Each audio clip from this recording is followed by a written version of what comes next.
That is the same like with us where I live. I am a Chinese national. Our Chinese government also will want certain type of political system around her borders, because politics do influence the stability of political system that have provided a lot of welfare and well-being to the people of China. And Russia, I have a new appreciation for what is going on in China than before I came to Hong Kong. The Russian people also, they live in their own political system called the oligarchy.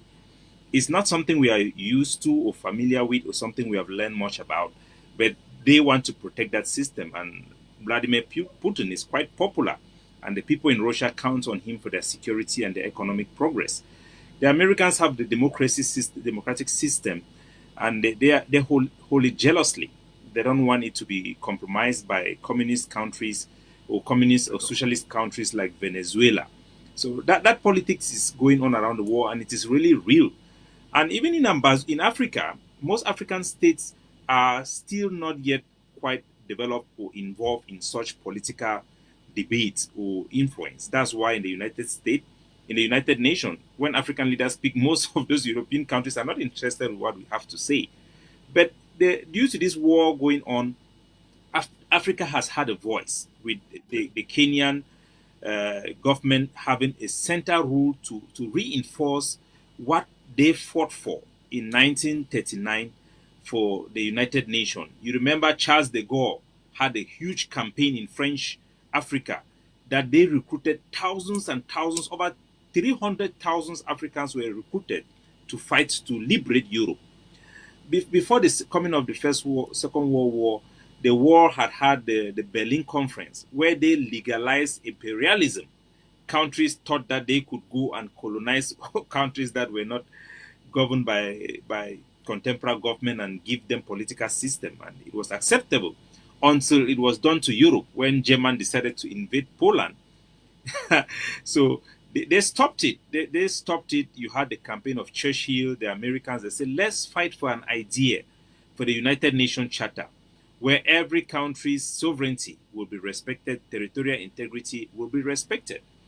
And for a while, we have enjoyed this political framework, this security framework of the United Nations, and we of the Southern Cameroon, we hold true to that value, and we expect this thing to apply to us. When our parents, we quote the United Nations Charter for our independence, our right of self-determination, but nobody cares. You go through across Africa, when Congo had its independence, they undermine it by creating problem with the Katanga region. These things have been going on, and we have been suffering. And now we have a voice in Zelensky, who addressed the Security Council and says that the United Nations Charter have become useless if it cannot protect the sovereignty of Ukraine or the sovereignty of Southern Cameroon. Talk about Africa, sovereignty in Africa. If they don't respect sovereignty, America can influence other countries, replace presidents, refuse for Venezuela to choose her own path. America even wants China to change. And all these things have made us to be in a crossroad where the whole security infrastructure internationally is being questioned. And God forbid it changes. Donald Trump wanted to do away with the United Nations. And look at what has come to Ukraine, and everybody suddenly realized that we are in a global village. Look at the people being killed in Ukraine. We all plead for them. We all cry for them. But for goodness sake, 30,000 Ambazonians have been slaughtered by Paul Biya in the name of protecting one Cameroon, a country that was forged based on illegality given the United Nations. So, Mr. President, I want to throw it back to you, that have the blood of the Africans who fought for this idea to protect sovereignty, territorial integrity, have those blood gone in vain? Are we in the crossroad where the war may emerge in a system that can say, let's go back to pre-1939 to the Berlin Conference, where countries have the right to intervene in other countries and take them over, like Russia is doing, and very soon Cameroon, Bakassi, Nigeria wants to take back Bakassi. and the Europeans want to come back and take over Africa. So, are we going backward as a human race, or do you think there is some light in the future given the war in Ukraine and the United Nations is powerless? We have never gone forward. We've never gone forward. Um, the way the world is structured is to guarantee the survival and interests of the powerful. And for example, you see the United Nations. You ask yourself, what level of power do peripheral countries have in the United Nations? Because if anything is determined by a veto power vote at the Security Council, what level of power do we really have? One of the things that the United Nations has done is to create a body of principles and rules that exist only in paper. Even human rights principles exist only in paper.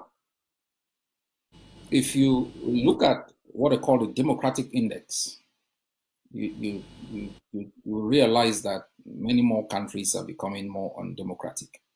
If you look at the violation of human rights, you would see that many more states have signed up to international human rights treaty, but impunity has become so normative that the world has been unable to do anything about it.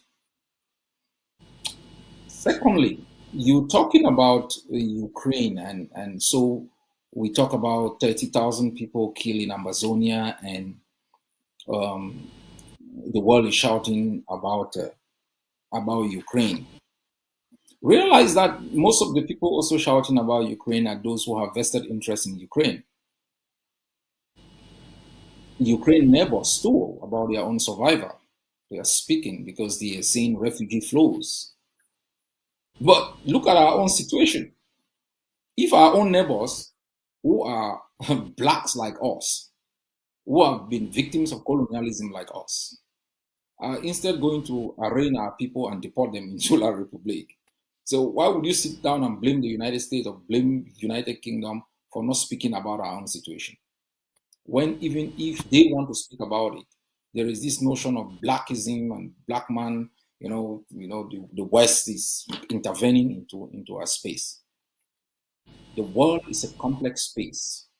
All international institutions were designed to protect the interests of the powerful. IMF has always been controlled by the Europeans. Directors of IMF have always been Europeans. The presidents of the World Bank have always been Americans. And the United Nations has always been controlled by 5 countries since its inception. So you are referring to institutions that do not even reflect your own existence. And you are mourning about a certain international world order that has never benefited you.